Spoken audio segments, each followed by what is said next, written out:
Alright.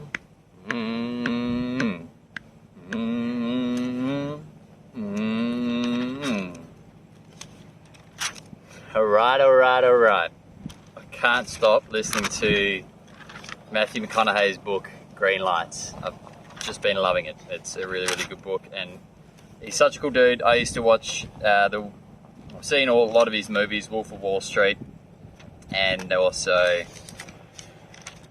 used to love him in Dazed and Confused. I watched that as a teenager, and it was one of my favourite movies. And we're going to come back to what he used to do in his movies as well. So many notes, Jimmy. Key hacks for learning. That's what I wanted to talk to you about today. So a couple of weeks ago, I had made a compilation of almost, I reckon, about an hour's worth of me rambling after having a coffee in the morning, and I did a really early morning workout. So I was just buzzing and had all these great ideas for learning and that I wanted to share. So I thought I'd compile those videos, take the best out of them, and try and give you the key hacks into learning. And these are the learnings that I've found. They're going to be a bit different for each and everybody. I suffered dyslexia at school, and there was not until later in life that I found little key things that helped me to process and to retain information. So hopefully it might help someone. So learning states. We now know that if we attach an EEG, it can look at our brainwave states and it can see our brainwave states. So we know that when we are asleep, we're in delta. It looks like this, delta. Very nice, pretty much like this, real calm. Then as we're coming up out of sleep, we pass through theta, and theta will be a little bit more oceany, a little bit more ripples. Then you go into alpha, a bit more, and then into high beta. Beta, and then there's different levels of beta. There's high beta, medium beta, low beta. And it'd be the same in the other brainwave states too. So once we're into beta, that's when we're in a very reactionary type of our brain. We're in the very kind of fight and flight reactions. What have I got to go do in the future? What did I say in the past that has maybe upset someone? So we're always worried about that. And we pretty much operate that 9 to 5 most days. So there's a couple of different ways. They've now known that so that reactionary part of the brain, just to step back, is and you could be getting this wrong. If someone knows this all better than me, which there will be maybe some people who listen to this who do, drop comments, let me know if I'm getting it wrong. There's your limbic part of your brain, the back part of your brain, which is where you're operating out of more emotions and everything.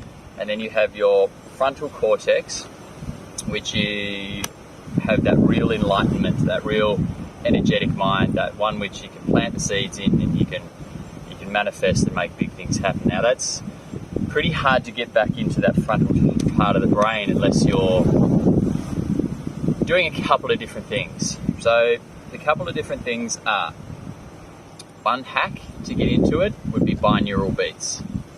Another one would be Wim Hof. 3 rounds of Wim Hof will drop you out of your fight and flight and into your rest and digest, and into getting grounded to that frontal cortex, and then down into the alpha state. Sound vibrations. We know that if we have a gong or a vibration that comes through our body, that it'll also have that effect. Same with meditation. Meditation's probably my favorite out of all of them. I personally use 3 rounds of Wim Hof prior to meditation, and that 3 rounds of Wim Hof really kind of almost sets the tone or gets you into that frontal cortex, and then that's when you're able to then really concentrate and get a really, really good meditation in. So that's a really good one for anybody trying to meditate. Painting, I've recently found on a painting journey I did, also I found that same effect, that same kind of yogic stoned that I got from that. And puzzles and anything I think that really requires a lot of concentration, will drop you into this alpha and theta state. So why do we want to be in this alpha and theta state? That is where we will retain new information and where you will fire and rewire new neuro pathways and new neuro cells, and you will cement it into your brain. So it really does help if you can do some of those key hacks that I mentioned prior to maybe going and learning.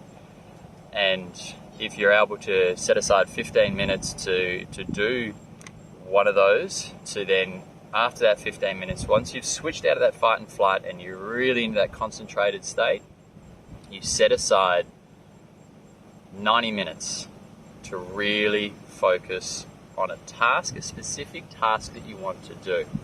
And you will be in that frontal cortex and you'll be firing and rewiring, and you will be really, really learning. So another really important thing, I think, to mention, because everything is fighting for your concentration, including me right now. And once you're into this beautiful state, turn off every single notification, anything like that could draw you away.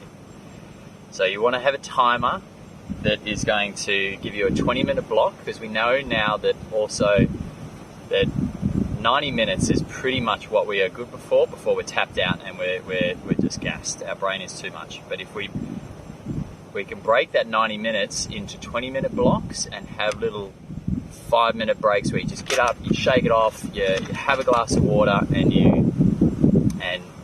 then you're able to sit back down. Don't look at your phone. Don't look at your phone. Don't look at anything. And then sit back down and concentrate again. Maybe even do another round of breath. So that was one of the really good hacks for learning. What else did I have? Once you're in the alpha state and we've done those time blocks, it's also environment, I think, is a really good one as well. I mean, I've chosen this environment because I love the outdoors. I'm at work, I'm in far northern WA, up in the Pilbara. It's hot, there's flies, but I find it's still more conducive to learn outside. It's a more of a beautiful environment. While I also touch on trying to get into these alpha states or the theta states through meditation, it's probably best to note the time of the day. So this will be another big hack on the time of the day to do it. So when we're waking up, we're sleepy, going out of sleepy. So coming out of delta into alpha, into theta, into high beta. Now that can happen pretty rapidly. Like that can happen probably over half hour, 10 minutes. Hello, birdie. Or it can happen a little bit slower. If we try and meditate, if we try and grab that time that we're waking up, and you grab yourself before you've gone from that delta in, and then as you're dropping into the theta and the alpha, and you go, snap, I'm gonna sit up in bed and I'm gonna focus on my breath, or I'm gonna do some Wim Hof, or you're gonna do 15-20 minutes of meditation. It is the perfect time to do it. And same in the evening. We generally are winding down in the evening, and it's a good time to meditate in the evening. But in the evenings, you can fall sometimes pretty quickly, just straight into sleep. So mornings are really good. And then once you've done that meditation in the morning, it's really good to then, if you can capture that sort of time, to then put in that focused work time, or if you've got to drop the kids to school, run off and do that, to maybe just do a couple of, it'll be easier that you've done it that morning to then come back in and do that again. Vibrations, we were talking before, like Matthew McConaughey.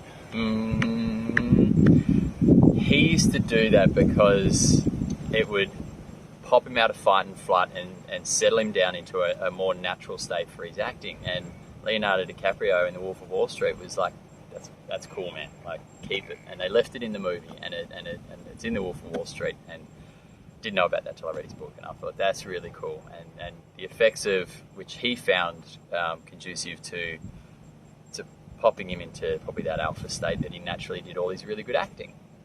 So vibration, and I've also found this in our yoga classes. So you'll get a room full of students at the end of a class, and we might do a hum. Pretty weird for people to do it, but the power that you get out of a room full of people, let's say it's 20 people, and if there's a guy in the class who's got that real deep monotone, and you get everybody doing the same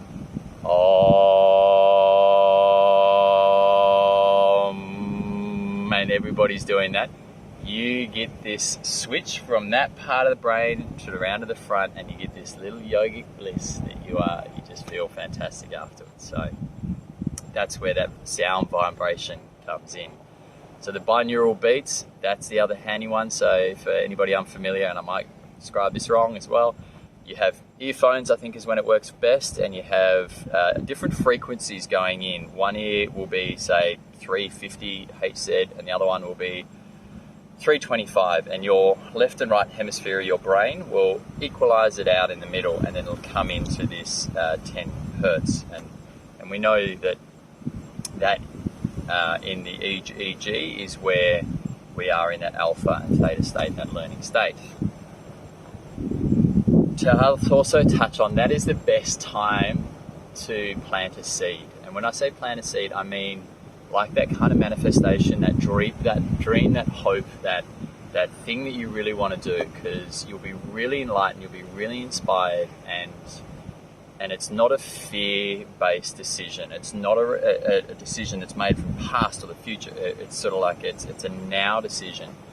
And if I think about all the times that we probably planted those seeds, maybe in those states when me and my wife were like, let's open a yoga studio. And then we watered those seeds like incrementally over the years. And then 5 years later, after refitting out 3 yoga studios, we have hundreds of members, amazing classes, amazing teachers, amazing members, just amazing. And we did that from planting a seed. Same with me and my wife and my 2 girls, we live on a bus, and we live this beautiful bus life with my beautiful 2 daughters and my beautiful wife, and we get to travel around Australia when borders are permitting. And they were all just manifestations or planting of seeds, and they came to fruition. And I think they were not fear-based decisions. So plant the seed in those alpha states, in those theta states, continually water them, and you'll be able to get there. Food. I got food. It does help that if you are eating the right food. I'm not going to go into what is the right food. We all know. Just eat the good food. Reward yourself after you've finished doing an intense 90-minute block of learning or something like that. Like when I say reward yourself, take the time to just pat yourself on the back, write some gratitude, write some notes at the end of the day, something like that you really kind of, or go buy a nice coffee, because you've smashed out that 90 minutes of work and you've probably really learned something, and you deserve that reward, and to reflect on it. Surround yourself with people that inspire you. We are conducive to the environment that we're in, the content that we consume, and the language that we use. That's the other rabbit hole I'll quickly go down. So language.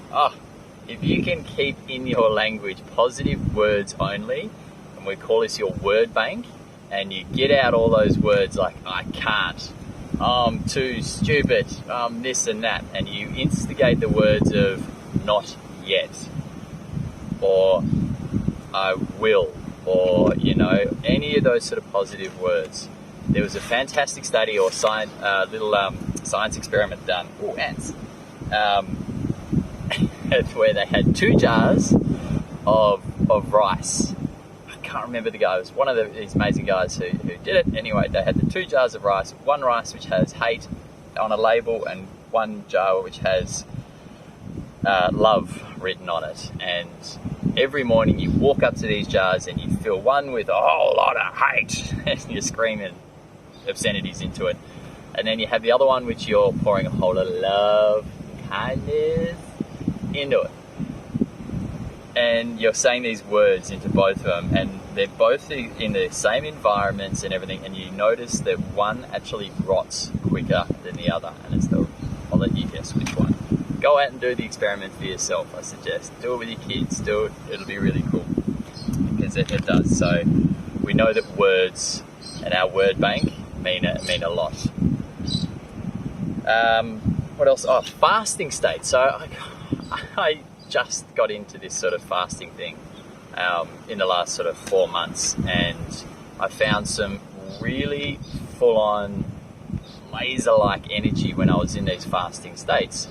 And then reading over literature and stuff like that, we now know that these fasting states will drop you into these alpha states, or there is another state that I didn't mention, which is called the gamma state. And that's probably reserved for the extreme yogis who, and when I say yogis, like the people in India or around the world, and the monks and everything who meditate for like 8 to 10 hours a day. They are in the alpha theta state all the time, and they're extremely single focused. They might probably reach into the enlightenment, the third eye, that gamma state, which is beyond my reach. So that's fasting. That I just had this extreme focus in the last times that I was fasting, and I thought I